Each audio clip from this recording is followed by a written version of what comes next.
तो अगर आप कहें तो दिनेश अदलखा एक उस रंग में थे जिसमें दिखा रहे थे कि उनकी अपने नेता के प्रति वफादारी और क्षेत्र की जनता के प्रति उनका जो ध्यान है वो किस कदर कर रहे हैं। हमारे पास लगभग 1224 ईडब्ल्यूएस फ्लैट पड़े हुए हैं। यदि किसी को भी आप झुग्गी या कॉलोनी तोड़ते हैं, जो हमारे पास ऑलरेडी जेएनआरओएम के फ्लैट बने पड़े हैं, उनके रिपेयर करा करके उसमें शिफ्ट करने का काम किया जाए। सीधा शुरुआत ही की कि फरीदाबाद के सांसद और केंद्र सरकार के वजीर चौधरी कृष्णपाल गुर्जर, आप इसे भी सुन लीजिए। फरीदाबाद से सांसद, केंद्र में केंद्रीय राज्य मंत्री चौधरी कृष्णपाल गुर्जर जी। और इसके बाद जो और बड़ी बात थी,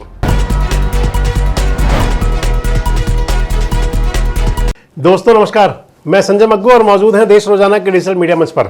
आपसे बात करने चला हूं हरियाणा का प्रमुख शहर एनसीआर का बड़ा शहर फरीदाबाद, और फरीदाबाद के बड़खल विधानसभा क्षेत्र है, वहां के विधायक हैं दिनेश अदलखा। आज जब वो विधानसभा में बोल रहे थे तो उनके जो संबोधन का अंदाज था वो ये बताने के लिए काफ़ी था कि अगर जनप्रतिनिधि अपने क्षेत्र के लोगों की चिंता करेंगे तो फिर उनका जो जुड़ाव है वो कहीं जरूर रूट्स तक जाएगा। जिक्र आपसे इसलिए कर रहा हूं कि क्योंकि आप देखते होंगे बड़े शहरों में, खासकर जो मेट्रोपॉलिटन सिटीज़ हैं, उनके अंदर आपको कई बार दिखता होगा कि जेसीबी चल रही हैं, बुलडोजर चल रहे हैं, अवैध निर्माण गिराए जा रहे हैं, झुग्गी झोपड़ियाँ गिर रही हैं। तो आज दिनेश अदलखा जब बोल रहे थे विधानसभा में, उन्होंने विधानसभा के अंदर कहा कि फरीदाबाद के अंदर लगभग 1100 से ज़्यादा ऐसे फ्लैट हैं जिनकी मरम्मत कर दी जाए और उसके बाद में यदि कहीं तोड़फोड़ होती है तो उससे प्रभावित लोगों को वहाँ पर बसाया जाए। अगर कहें तो ये वो अंदाज़ है कि जिसमें अगर किसी के सर की छत छीनी भी नहीं जा रही है, अगर जा रही है, कोई हालात ऐसे बन गए तो फिर उनको कहीं और स्थापित कर दिया जाए, क्योंकि सर ढकने के लिए आशियाना बहुत ज़रूरी है। और इसे आप मान सकते हैं कि इस अंदाज को कि किसी भी नेता का, जनप्रतिनिधि का या सामाजिक क्षेत्र से जुड़े व्यक्तित्व का जनता के साथ कितना बड़ा लगाव है। अदलखा जब बोल रहे थे तो उनका जो अंदाज था आप उसे खुद सुन लीजिए। माननीय उपाध्यक्ष जी, मैं एक आग्रह करता हूं कि मेरी विधानसभा में जहां से भी जब कोई झुग्गी टूटती है, कोई कॉलोनी टूटती है, तो उनको रिहेबिलिटेट करने के लिए हमारे पास लगभग 1224 ईडब्ल्यूएस फ्लैट पड़े हुए हैं। यदि किसी को भी आप झुग्गी या कॉलोनी तोड़ते हैं तो उससे रिक्वेस्ट है कि उसको कहीं ना कहीं, जो हमारे पास ऑलरेडी जेएनआरओएम के फ्लैट बने पड़े हैं, उनके रिपेयर करा करके उसमें शिफ्ट करने का काम किया जाए। इसके अलावा उन्होंने कहा कि गुरु तेग बहादुर चौक है फरीदाबाद के अंदर, जो हमारे एनसीआर के दर्शक हैं, पहले इसको नीलम चौक कहा जाता था क्योंकि यह नीलम सिनेमा था। माना नीलम सिनेमा भी टूट चुका और नीलम चौक वाली वहाँ कोई बात है नहीं।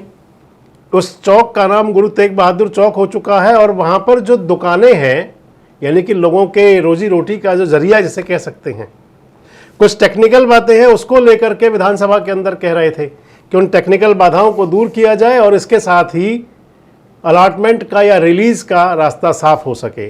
आप ये भी सुन लीजिए। साथ ही साथ हमारे यहाँ पर लीज की दुकानें तिकोना पार्क और केसी रोड पर, और जो बाटा की मार्केट है और जो गुरु तेग बहादुर चौक की मार्केट है, उस पर जो दुकानें लीज पर दी गई थी वो आरओडब्ल्यू के अंडर आने के अंदर उनकी अलॉटमेंट नहीं हो पा रही। उसके लिए 4 एकड़ में जो सरकार ने पॉलिसी बनाई है कि नगर निगम ने, कि उन सभी दुकानों को तिकोना पार्क के अंदर 4 एकड़ के अंदर कमर्शियल को जितनी बड़ी दुकान जिसकी थी उतनी बड़ी दुकान में उसमें शिफ्ट करने का काम करेंगे। इसके लिए भी मैं सरकार का तहे दिल से शुक्रिया अदा करता हूं तथा जल्दी से जल्दी ये काम हो, क्योंकि लोग 40-45 साल से लीज की दुकानों को लीज फ्री होने के लिए इंतजार कर रहे हैं। अगला जब बोले तो फरीदाबाद का एक प्रमुख एरिया है नेहरू ग्राउंड, लोहा मंडी के नाम से मशहूर है।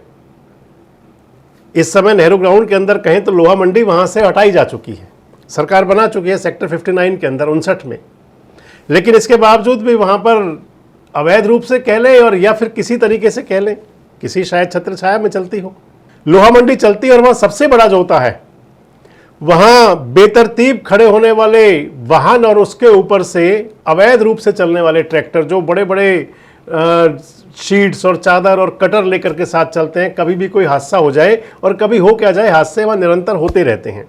उसे लेकर अपनी चिंता जताई और सरकार से कहा, आला लोग थे, मुख्यमंत्री महोदय थे, उनके संज्ञान में लाया कि आप पुलिस प्रशासन से कहिए कि वहाँ किसी प्रकार से रोक लगाई जाए। आप इसे भी सुन लीजिए। मेरा एक नेहरू ग्राउंड का क्षेत्र है जहां पर लोहा मंडी के नाम से एक शहर लोहा मंडी बस्ती थी। लोग हाई कोर्ट गए, सरकार ने 59 सेक्टर के अंदर लोहा मंडी के अलॉटियों को, मालिकों को जो वहां बैठे थे, उनको उस समय जो 223 की सर्वे हुई, उन सबको लोहा मंडी में दुकानें अलॉट कर दी। उन्होंने कब्जे ले लिए, बना लिए, कंप्लीशन ले लिए। लेकिन अभी भी रोज 1-2 एक्सीडेंट उस नेहरू ग्राउंड की मंडी के कारण तिकोना पार्क रोड पर, नीलम बाटा रोड पर जरूर होते हैं।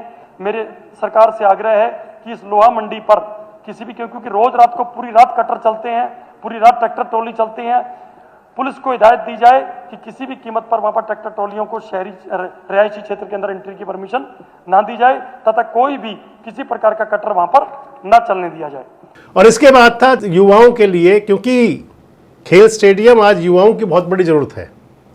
एक स्टेडियम अगर जर्जर है और वहां से 2 विधानसभा क्षेत्र के लोग अगर प्रभावित होते हैं तो क्यों ना उसको बना दिया जाए, इस अंदाज को भी उठाया। हमारे यहाँ राजा नाहर सिंह स्टेडियम जो लगभग 40% काम कंप्लीट होने के बाद ठेकेदार के रेट बढ़ गए और वो छोड़ के भाग गया, फिर वो FMDA को ट्रांसफर कर दिया। अभी पिछली मीटिंग के अंदर माननीय मुख्यमंत्री जी ने वो नगर निगम को वापस हस्तांतरण कर दिया है और लगभग 90 करोड़ रुपए की और पूरे के पूरे को कंप्लीट करने की जो बजट तैयार किया गया है, उसकी अप्रूवल भी माननीय मुख्यमंत्री जी इसकी जल्दी से जल्दी दे दें, ताकि बहुत बच्चों का जीवन इसके ऊपर डिपेंड करता है। क्योंकि खेलने वाले बच्चों को 12 सेक्टर जाकर के जाना पड़ता है, जो कि 2 विधानसभाओं की बच्चों को NIT और बड़कल के लोगों को वहां जाकर के दिक्कत होती है। और इसके बाद जो और बड़ी बात थी, सियासत के अंदर माना जाता है वफादारी कितनी बड़ी है। जब उन्होंने अपना संबोधन शुरू किया तो अपने संबोधन में हरियाणा के मुख्यमंत्री नायब सिंह सैनी का तो आभार प्रकट किया ही किया। उनके राजनीतिक गुरु माने जाते हैं केंद्रीय राज्य मंत्री कृष्णपाल गुर्जर। सीधा शुरुआत ही की कि फरीदाबाद के सांसद और केंद्र सरकार के वजीर चौधरी कृष्णपाल गुर्जर, आप इसे भी सुन लीजिए। मैं आपका प्रश्नकाल में मुझे समय देने पर धन्यवाद करता हूं। साथ ही साथ फरीदाबाद से सांसद, केंद्र में केंद्रीय राज्य मंत्री चौधरी कृष्णपाल गुर्जर जी, केंद्र में मंत्री मनोहर लाल जी, हरियाणा के जननायक मुख्यमंत्री श्री नायब सिंह सैनी जी का धन्यवाद करता हूं कि फरीदाबाद और गुड़गांव को जोड़ने के लिए 3200 करोड़ रुपए की लागत से जो RTTS का जो प्रोजेक्ट उन्होंने सरकार से पारित किया, मैं तहे दिल से उनका धन्यवाद करता हूं। साथ ही साथ माननीय मुख्यमंत्री नायब सिंह सैनी जी का, माननीय केंद्रीय मंत्री कृष्णपाल गुर्जर जी का धन्यवाद करता हूं कि जो फरीदाबाद के 2 रूट, बाटा रूट से जो नहर पार के लिए जाने के लिए और गुड़गांव जाने के लिए लोगों को एक एलिवेटेड फ्लाईओवर बनाने के लिए 684 करोड़ रुपए की जो बजट में माननीय मुख्यमंत्री जी ने प्रावधान किया है, उसके लिए मैं धन्यवाद करता हूं। साथ ही साथ जो बड़कल का रूट है, उसके लिए भी 848 करोड़ रुपए का जो प्रोविजन किया है, उसके लिए भी मैं माननीय मुख्यमंत्री जी का धन्यवाद करता हूं। साथ ही साथ बड़कल विधानसभा में संतों के गुरुद्वारे के साथ 55 करोड़ रुपए की लागत से जो मल्टी लेवल पार्किंग बनेगी, वो बहुत जरूरत थी, सदियों से उसकी जरूरत थी, जो माननीय मुख्यमंत्री जी ने उसकी अप्रूवल दी। मैं माननीय मुख्यमंत्री जी का, सरकार का तहे दिल से धन्यवाद करता हूं। साथ ही साथ कि जो वहां पर एक ई-लाइब्रेरी जो 5 मंजिल की बनेगी, लगभग 45 करोड़ रुपए की लागत से, उसके लिए भी माननीय मुख्यमंत्री जी ने जो अप्रूवल दी है, मैं उसका भी तहे दिल से बहुत बहुत धन्यवाद करता हूं। तो अगर आप कहें तो धनेश अदलखा एक उस रंग में थे जिसमें दिखा रहे थे कि उनकी अपने नेता के प्रति वफादारी और क्षेत्र की जनता के प्रति उनका जो ध्यान है वो किस कदर कर रहे हैं। कैसा लगा आपको अंदाज ये? NCR के दर्शक कमेंट बॉक्स में जरूर बताएं। जुड़े हमारे साथ, देखते रहें देश रोजाना। हमारे साथ जुड़े रहने के लिए सब्सक्राइब करें देश रोजाना के YouTube चैनल को और नई वीडियो की नोटिफिकेशन पाने के लिए बेल आइकन जरूर दबाएं। अगर आप ये वीडियो Facebook या Instagram पर देख रहे हैं तो पेज को लाइक और फॉलो जरूर करें और ज्यादा से ज्यादा शेयर करें।